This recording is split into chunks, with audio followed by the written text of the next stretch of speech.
Graça e paz, cara amiga, caro amigo que acompanha diariamente a nossa meditação sobre a Palavra de Deus na Santa Liturgia, nesta segunda-feira da 21ª semana do Tempo Comum. Mas hoje a Igreja no seu calendário celebra uma festa particularmente importante para nós da América Latina.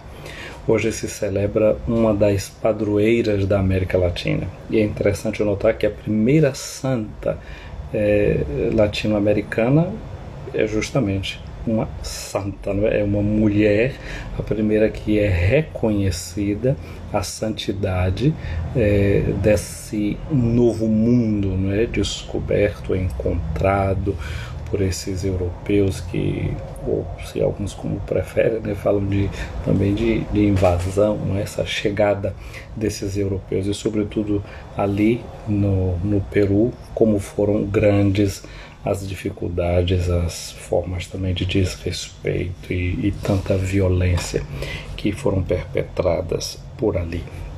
E a primeira santa que esse novo continente oferece se chama Isabel Flores, é uma menina, filha desses espanhóis que vão para a América Latina, e ela é Isabel, não é Isabela, como se pode dizer.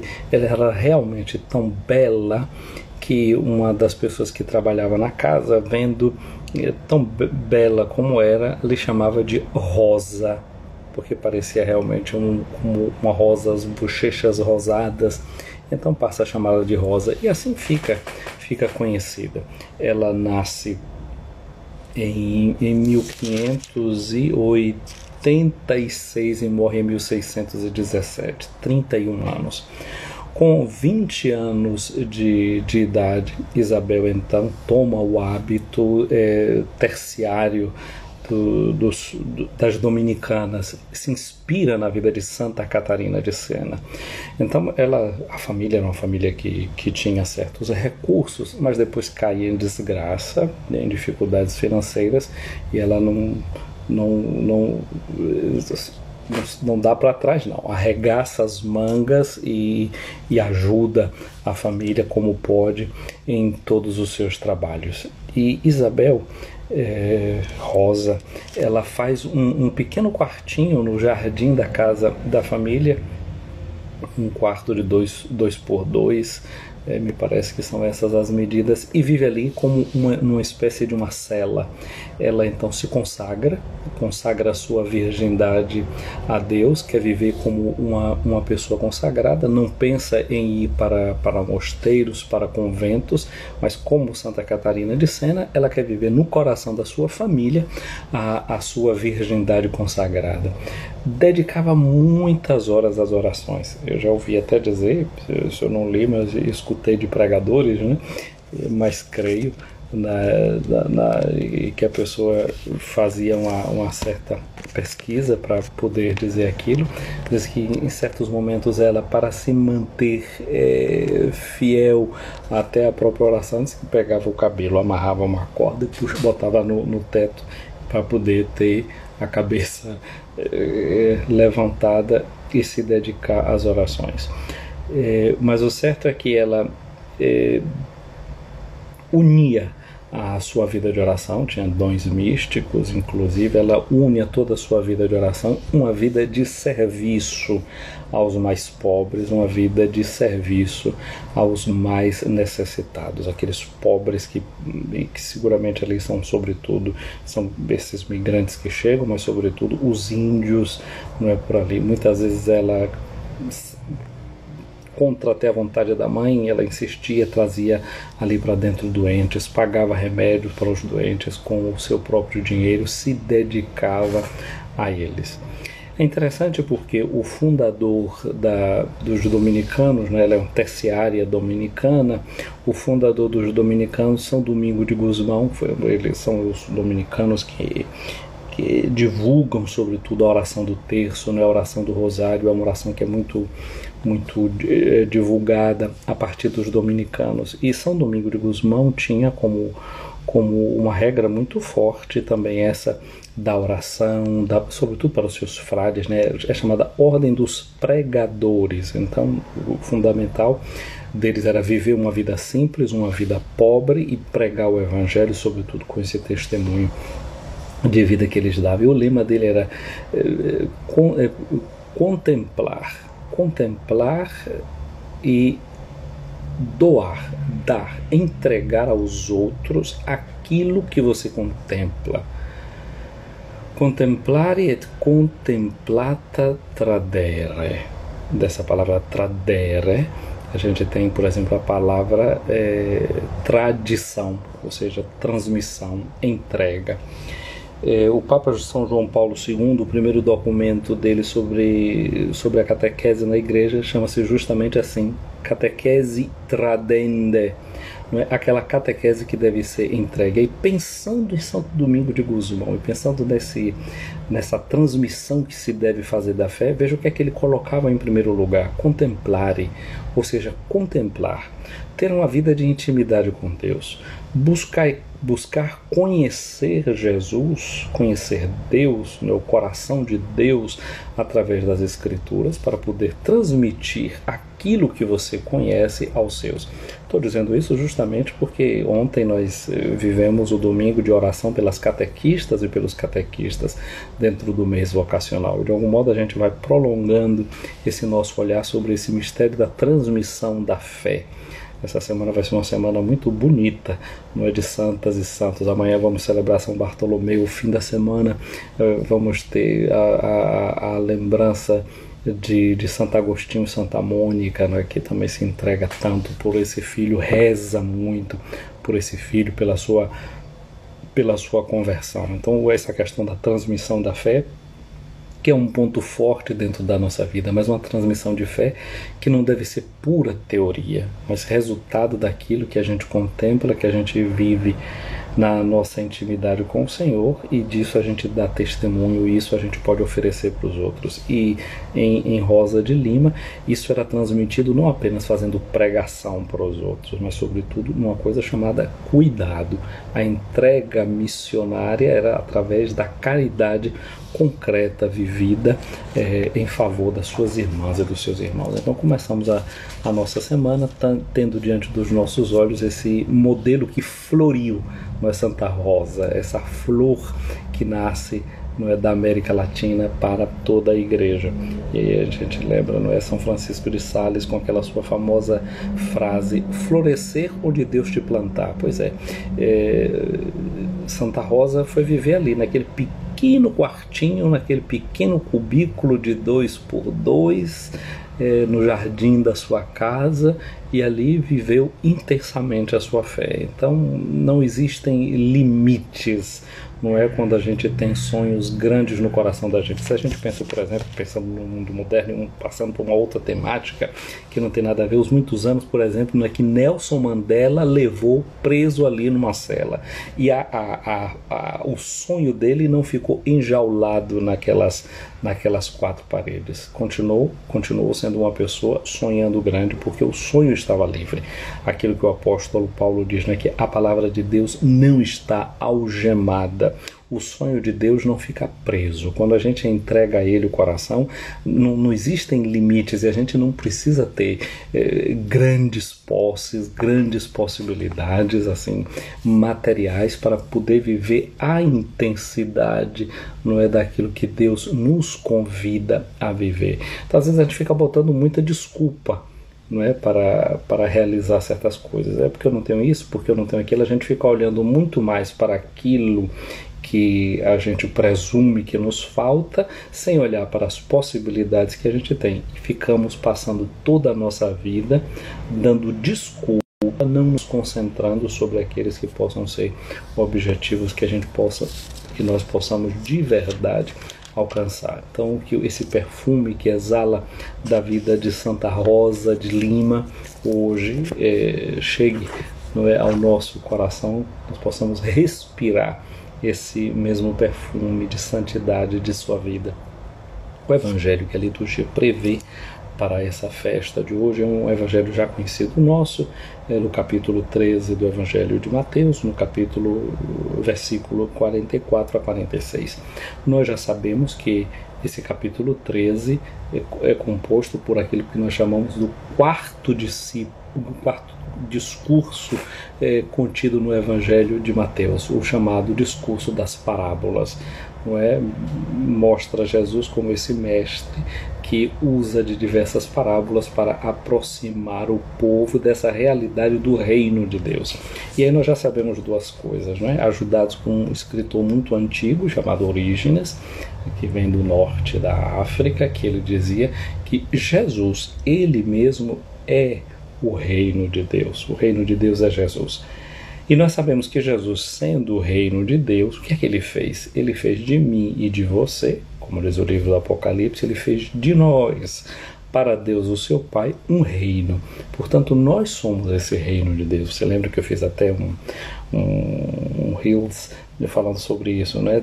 Que nós somos esse tesouro de Deus, né? Jesus nos chama e nos mostra como tesouro de Deus, justamente porque fez de nós, para Deus, o seu Pai, um reino, e essa parábola de hoje diz que esse reino de Deus é como um tesouro.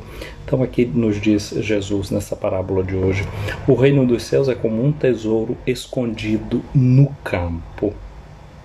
Um homem encontra e o mantém escondido, cheio de alegria, ele vai, vende todos os seus bens para comprar esse campo. É aquilo que o apóstolo Paulo vai dizer na sua carta aos Filipenses, que por causa de Cristo o Senhor, ele considera tudo nesse mundo como se fosse lixo, para poder alcançar Jesus Cristo e a força da sua ressurreição. Aqui não se trata pura e simplesmente de conhecimento teórico de Jesus. Olha que são coisas para a gente aprofundar. Ontem nós ouvimos Jesus dizendo a Pedro dizendo a Jesus: Senhor, para onde nós iremos? Tu és o Santo de Deus, só tu tens palavras de vida eterna. Dizer que Jesus era o Santo de Deus é aquela mesma palavra que nós encontramos nos lábios de Pedro, no capítulo 16 do Evangelho de Mateus, quando Jesus pergunta: e vós, quem dizeis que eu sou? E Pedro vai dizer: tu és o Filho do Deus vivo.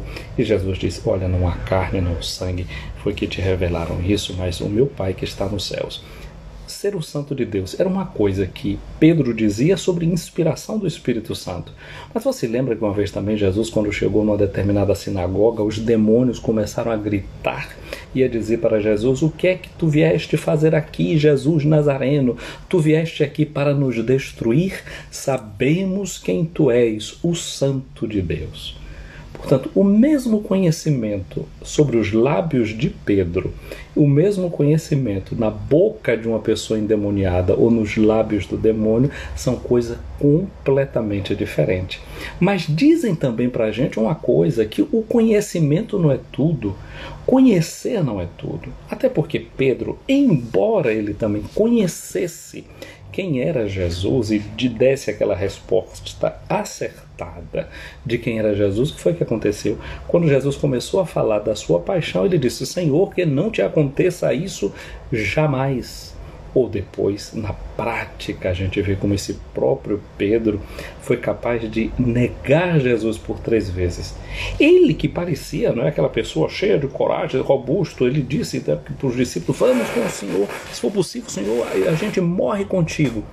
E realmente Pedro era corajoso, era capaz de pegar na espada para defender Jesus. Não só conhecia, mas era capaz de entrar numa luta por causa de Jesus. Tirou a espada, cortou a orelha de Malcom, mas depois, quando foi questionado profundamente, ele negou que ele conhecesse Jesus. Ele disse que ele não conhecia quem era Jesus. Portanto, o conhecimento não corresponde a tudo. O ímpeto de violência que a gente pode ter para querer fazer grandes coisas, essa linguagem violenta e a pregação enfurecida, isso também não diz grande coisa. O próprio Jesus vai dizer para alguns que dizem: Senhor, nós nas praças, nós pregávamos sobre o teu nome. Jesus vai dizer: mas eu não sei nem quem é que são vocês. Porque o que vale realmente é uma relação de amor com Jesus, que descobrimos Jesus na fraqueza da sua carne, não é? Quando a gente acolhe a carne de Jesus, a encarnação de Jesus, a fragilidade de Jesus, a força da sua ressurreição, que primeiro passa pela força da sua encarnação.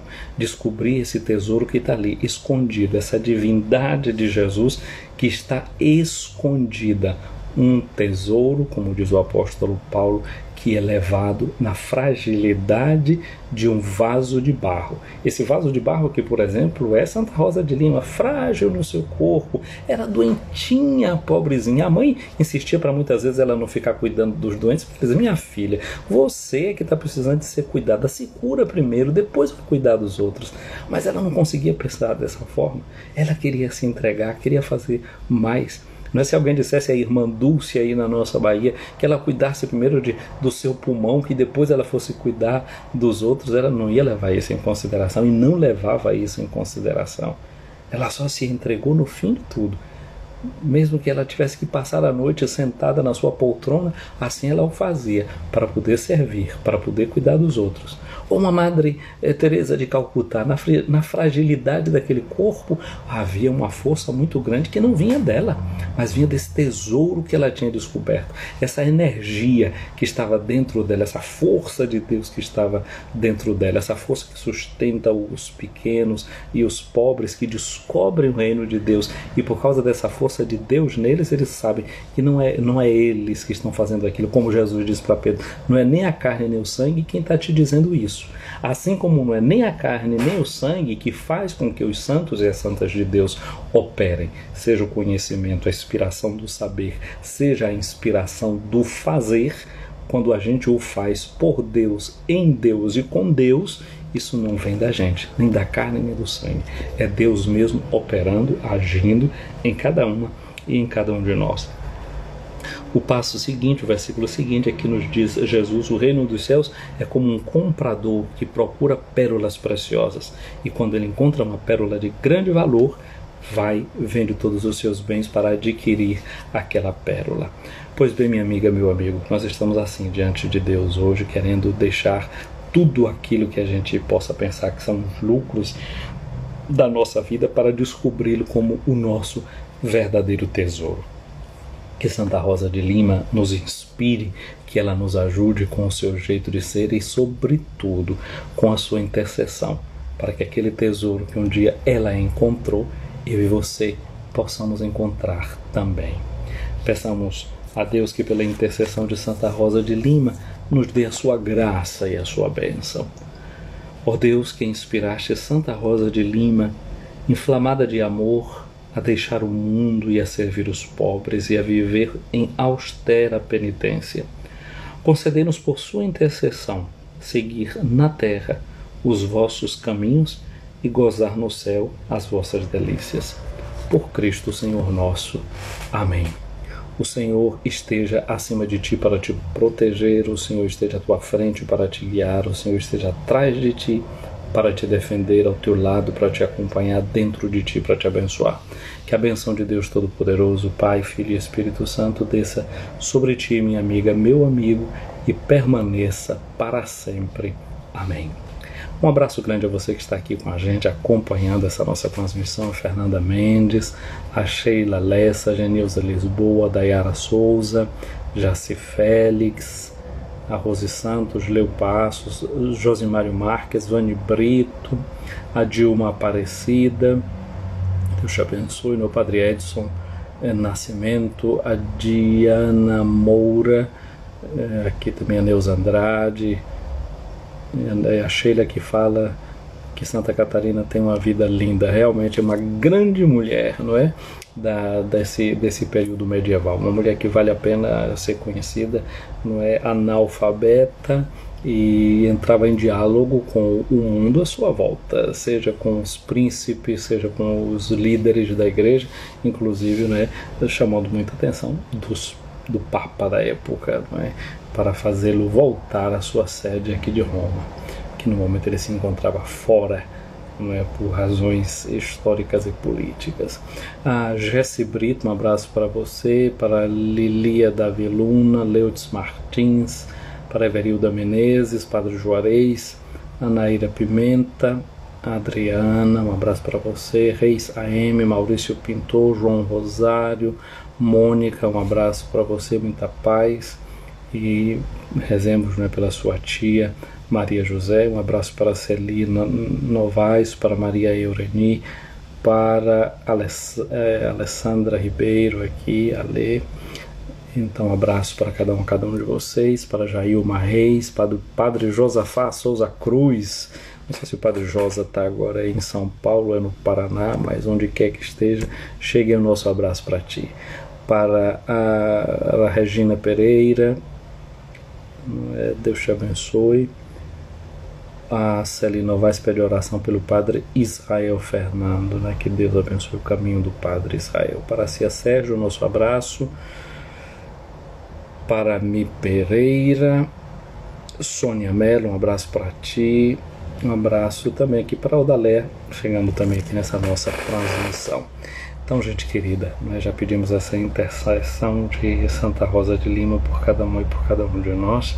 Coloquemos essa nossa semana nas mãos de Deus, unamos-nos em oração pelas orações de cada um de vocês que aqui se encontra. Recordemos sobretudo as nossas irmãs, os nossos irmãos enfermos. Santa Rosa de Lima não teve tanto cuidado com as pessoas doentes, então nós, além do cuidado que podemos ter com alguém que a gente sabe que está doente, nos unamos todos nós nessa nossa oração pela saúde deles. Pai nosso que estás nos céus, santificado seja o vosso nome. Venha a nós o vosso reino. Seja feita a vossa vontade, assim na terra como no céu. O pão nosso de cada dia nos dai hoje. Perdoai-nos as nossas ofensas, assim como nós perdoamos a quem nos tem ofendido.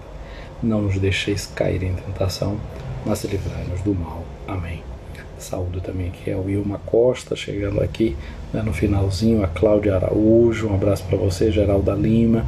Vocês que estão chegando agora, vamos salvar aqui a nossa live e vocês já começam a curtir para que outras pessoas cheguem a ela, né? Os algoritmos funcionam assim, vocês disparam. Se você tem vídeo que está aí na minha página e não curtiu, vai lá e curta. Tem vídeos no YouTube, tem vídeos no...